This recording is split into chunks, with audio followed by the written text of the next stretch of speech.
Welcome to the Cell Guru Show. Great show today. We've got the brand new Nord CE 5G. We'll talk about this entire controversy with traceability, message originator, and how that affects you. On the Qualcomm segment this week, we'll talk about premium gaming features at an affordable price. How are they managing to do all of that? Plus, we'll talk a little bit about something very, very important to all of you. Yoga. Can apps and your phone really get you to be better at yoga? All of that on the Cell Guru Show. And before we get started with all of that, here's the news coming in from the world of mobiles. 5G is around the corner and Ericsson has some interesting facts for you. According to Ericsson Mobility Report, 5G subscriptions had grown by 70 million during the first quarter of 2021 owing to more 5G-enabled smartphones in the market. In India by 2026, 5G will represent around 26% of the users, which is estimated to be 300 million. 5G adoption is increasing at a rapid rate, adding around 1 million users per day and is bound to surpass even more with time. Xiaomi is set to launch the Mi 11 Lite in India on 22nd June. The smartphone is already available globally. Xiaomi is marketing the Mi 11 Lite as the lightest and slimmest smartphone. It is 6.8 mm thick and weighs just 157 grams, which is sleeker and lighter than most smartphones. We will review the Mi 11 Lite once it is launched in India. I'm going to start off today with a very important topic. And why is it important? Well, one, it affects all of us. Second, it actually is a topic that has the maximum number of questions that have been sent in by all of you in the last few weeks. This is all about the Indian government asking for all messages to be traceable on messaging platforms. So what does this really mean for you? Is this good for you? How does it help? What's the purpose behind it?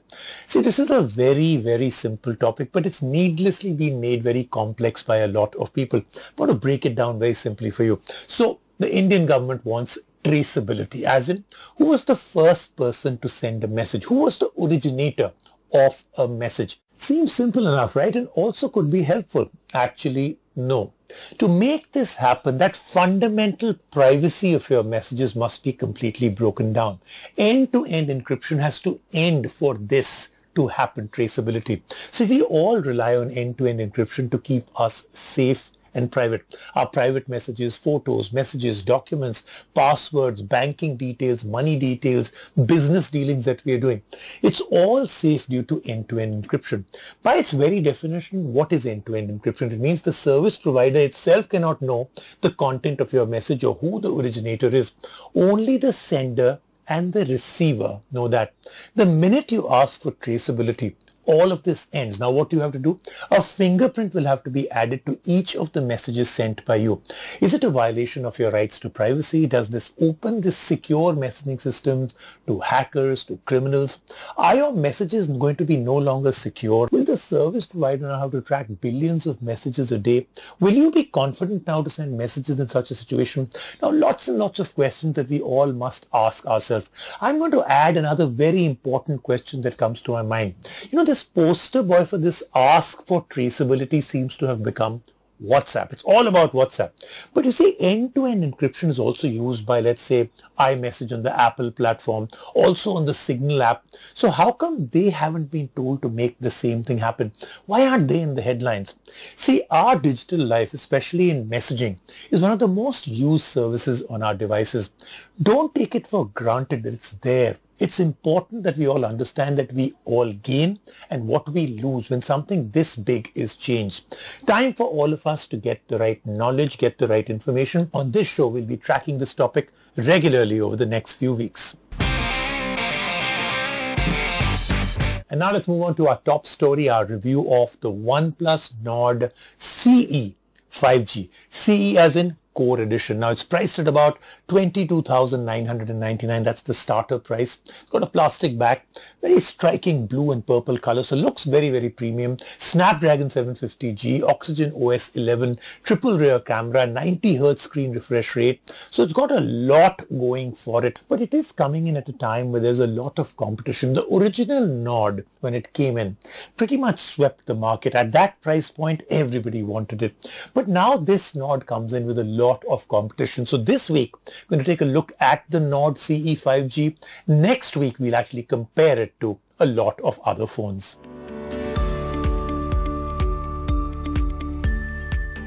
It is not often that a brand pulls off a blockbuster move with its first experiment in a new price segment. But OnePlus managed just that with last year's OnePlus Nord. The original OnePlus Nord has long been at the top of our list of phones to recommend in the sub 25,000 segment. It provided a seamless OnePlus experience with little compromises in hardware, while sticking to a budget, exactly what consumers want.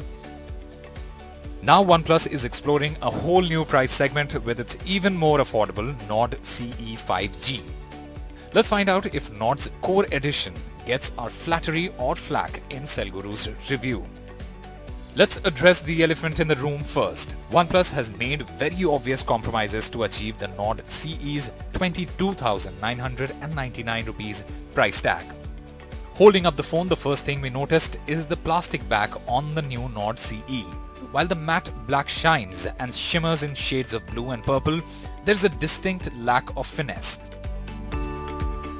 It is, however, ergonomically sound, and the rounded edges, matte finish and light 170 gram make the CE a comfortable phone to hold for long hours. Despite being a budget phone, the OnePlus Nord includes an in-display fingerprint scanner, and a rather good one too. It was consistently quick to unlock the phone. But there are bigger omissions that let the phone down. First up is the missing alert slider, a hallmark OnePlus feature that has been a staple on all their phones and truly sets the series apart. Additionally, Gorilla Glass protection is also nowhere to be found. Even though there is a dragon tail glass on top, it lacks the same level of protection. On the front is a standard 6.43-inch Full HD Plus AMOLED display, which looks great. The screen has good color contrast and vibrancy. You will even get 90 Hz refresh rate support on board, which isn't bad at all. However, the competition is pushing the envelope to 120 Hz even on a budget, and OnePlus's new Nord feels old here. Inside the CE 5G is the Qualcomm Snapdragon 750G processor. Despite the lower numbering, there is no major difference between the performance here and on the OnePlus Nord's Snapdragon 765G. The chipset here gains a bit more CPU power in exchange for GPU grunt. Over the testing period, the phone did not slack at any given task and kept the performance smooth. We even enjoyed gaming on the device. There were no noticeable frame drops, and nor did it heat up in our time with it. We got the 12GB variant for review, but there are 6GB and 8GB configurations too in the market. The OnePlus Nord CE includes 5G support, as the name suggests, but this is restricted to just a single band in India. Now, imaging has never been a strong suit of OnePlus, and this statement doesn't change with the Nord CE 5G. The OnePlus Nord CE 5G has a 64-megapixel primary camera, an 8-megapixel ultra-wide and a 2-megapixel depth sensor. Pictures from the primary camera have details and colors that are fairly true to life. The ultra-wide shots, however, leaves much to be desired, and there is a significant boost up in saturation. Portraits are not that great, and the lack of softness and accuracy in object detection are questionable. The low-light shots, however, pass the average score. The 16-megapixel front camera clicks good-looking portraits and great enough selfies to keep your social media presence happy. One of the major highlights of a OnePlus phone is its software. With Oxygen OS 11 on Android 11, the phone stands out with its clean UI and no bloatware. The company is promising 2 years of support too. Moving on to the battery life, the Nord CE 5G packs in a 4500 mAh unit. It lasted us a day of full use. There is 30-watt fast charging support that takes about 40 minutes to charge the phone. And yes, the charger comes in the box. The Cellguru verdict: the OnePlus Nord CE 5G gets almost everything right, but annoyingly still leaves us wanting more. Let's move on now to our very special Qualcomm segment. We're going to talk about premium gaming features coming at an affordable price. How is this happening? Because at one time, a gaming phone was also a flagship phone. Had to be big bucks that you had to spend. Now you can get incredible gaming phones at less than 20,000 rupees.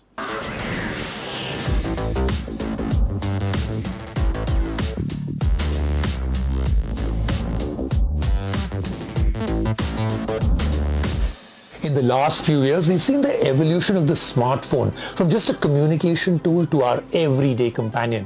But one of the biggest and most massive changes is how it's actually become our go-to device for entertainment. I mean, that's pretty much it, right? You always think about it, especially smartphone gaming, a key pillar now of that entertainment experience in every which way. But why just consume content passively, right, when you can actually interact with it? It's one of the youngest populations in the entire world. Gaming now has become a dominant industry, and that is no surprise to any of us. For India's youth, smartphone gaming has become a way to connect with friends and family in a virtual space when you can't go and meet outside, like the situation that is right now. Gaming it is. Netflix parties are great for consumption, but mobile gaming has fast surpassed that. That interactivity that you have, playing as a team, being able to chat alongside, participating as a team activity has been a really uniting factor. But hold on. If you're thinking it's only the youth playing games on their phones, you are in for a big surprise.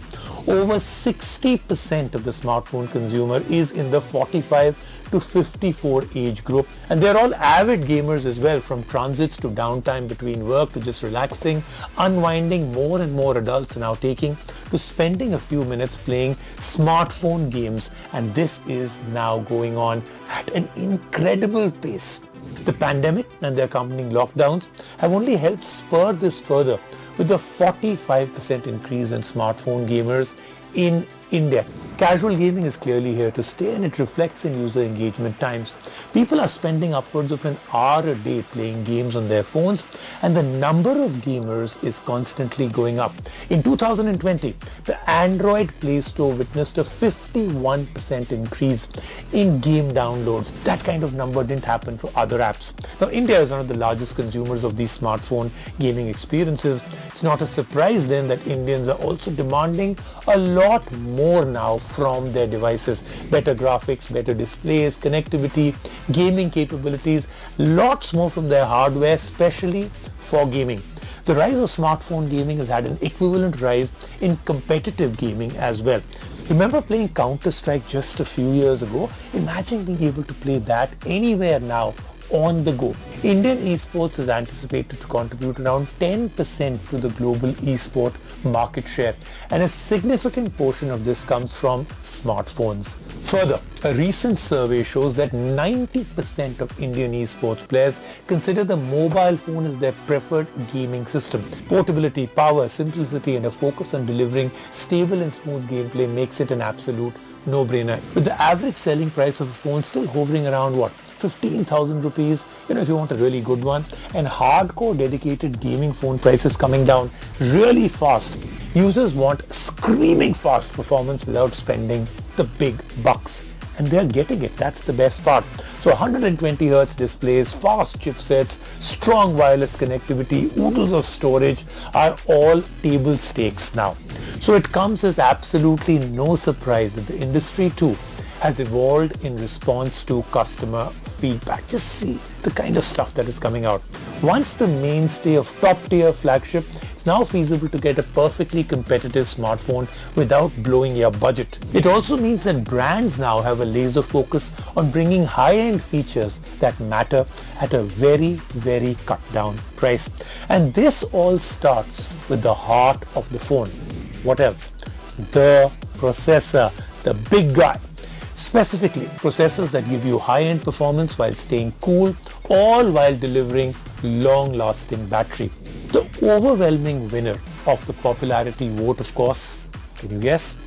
I'll give you a few seconds. Of course, Qualcomm Snapdragon has been at the forefront of innovation across all tiers, and it continues to bring features from premium tier to mid and low tiers also.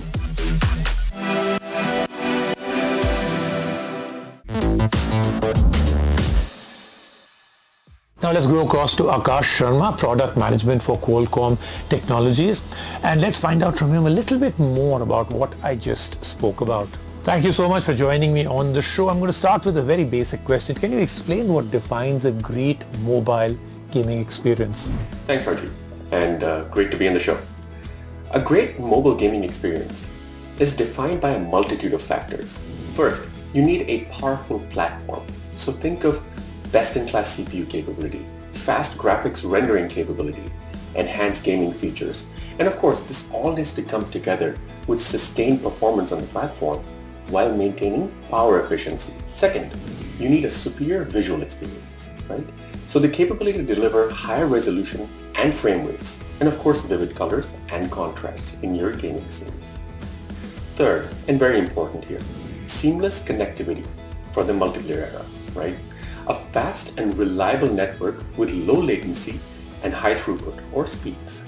And last but not the least, an immersive audio experience. So think about it. Gamers need to feel every little aspect of the environment that they're in during their intense gameplay. Now, Snapdragon is known for leading with mobile gaming features, and we've seen elite gaming on the very premium 800 series. With more consumers getting into mobile gaming, what are you doing to bring these features to the lower tier, to the more economy market? Absolutely, Rajan. So as you highlighted earlier, we have been observing a phenomenal upward trend in mobile gaming within the last few years, right? Both globally and in India. In view of this anticipated growth, we waterfalled quite a few amazing features from our 800 series to our 700 series platforms. So Qualcomm's select elite gaming features are now enabled on the 700 series platforms as well. A key example here, the Qualcomm Snapdragon 768G boasts of select elite gaming features that will advance gameplay to the next level. Additionally, the high-performance CPU and GPU, better refresh rates, extended 5G gigabit speeds, and our advanced on-device AI engine provide for a superior gaming experience on the 700 series platforms. Alright, that's very, very interesting. Can you also explain to me what features are you bringing on the STM768G? The Snapdragon 768G has all the ingredients that constitute a powerful 700 tier gaming platform. So, select elite gaming features such as an updatable GPU driver, Game Fast Loader, Game Color Plus, and Game Jank Reducer, along with Network Latency Manager, are all available on 768G to enable desktop quality gameplay. Additionally, the 768G has a 15% uplift in the CPU and GPU performance, which enables robust processing with impressive efficiency. It also supports display refresh rates of up to 120 Hz and is future ready with a truly global 5G modem. The Snapdragon 768G also supports aptX adaptive audio for robust, low latency, and high quality wireless audio. Overall, the Snapdragon 768G is a powerhouse packed with key features and performance. And now let's move on to iQOO. You know that this is a company that with its brand new phone has actually set the market on fire. Let's talk to Gagan Arora, Marketing Director, iQOO. Gagan, congratulations on the launch of the new iQOO Z3.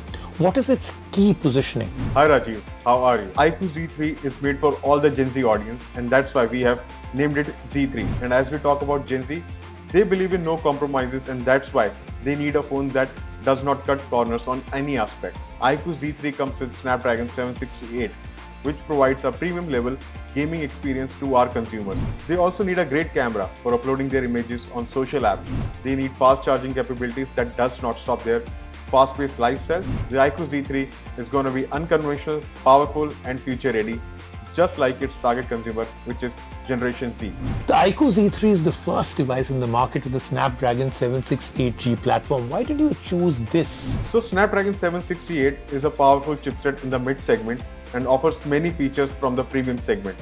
It has got a powerful CPU and GPU performance, so be it graphic performance on gaming or shooting 4K videos on 60 frames per second, it can handle anything you throw at it with ease. It has got elite gaming features from the premium, which delivers a super fast and lag-free gaming experience. And to make it even better, iQOO Z3 has 120 Hz refresh rate that gives you butter smooth display experience. Okay Gagan, what other features present in the iQOO Z3 make it a perfect gaming device? Sure, let me tell you more about the features.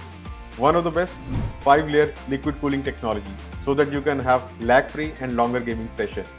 With 180 Hz touch sampling rate that would enable ultra-responsive gameplay with lightning-fast 8.6 millisecond touch response time. And also, iQOO Z3 is a future-ready device with truly global 5G support, so that when 5G network comes to India, gaming enthusiasts can enjoy multi-gigabit 5G gaming with ultra-low latency. Let's take a quick break right now on the Cell Guru Show, and we come back, lots more.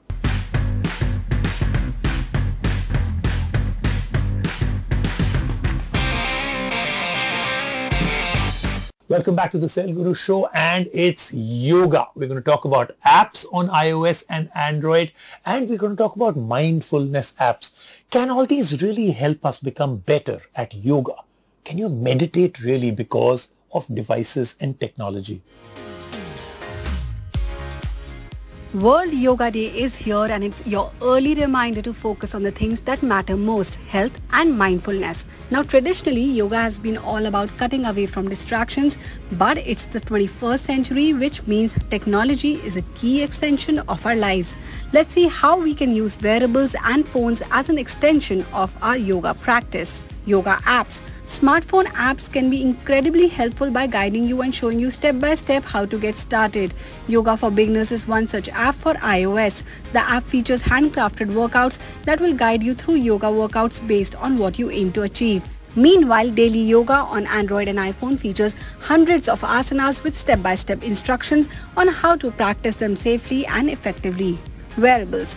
Starting with the Apple Watch 4, a new yoga workout is a part of the fitness app, and it lets you keep a close eye on the overall heart rate levels and calorie burn to ensure you get a proper workout. Breathing exercises. Now, breathing exercise on the Apple Watch, Oppo Watch and other wearables can help you practice and improve control over the rhythm and rate of breathing. Mindfulness apps. Mindfulness and meditation are an important part of yoga, and with an upcoming update, the Apple Watch could become the best mindfulness companion. So there you go, you've got the tools right in your hand to get you started on a brand new fitness journey. What are you waiting for? That then was the Cell Guru Show for this week. Next week, we've got a chock-a-block. I mean, now things are really picking up. Whatever you do, don't miss the Cell Guru Show.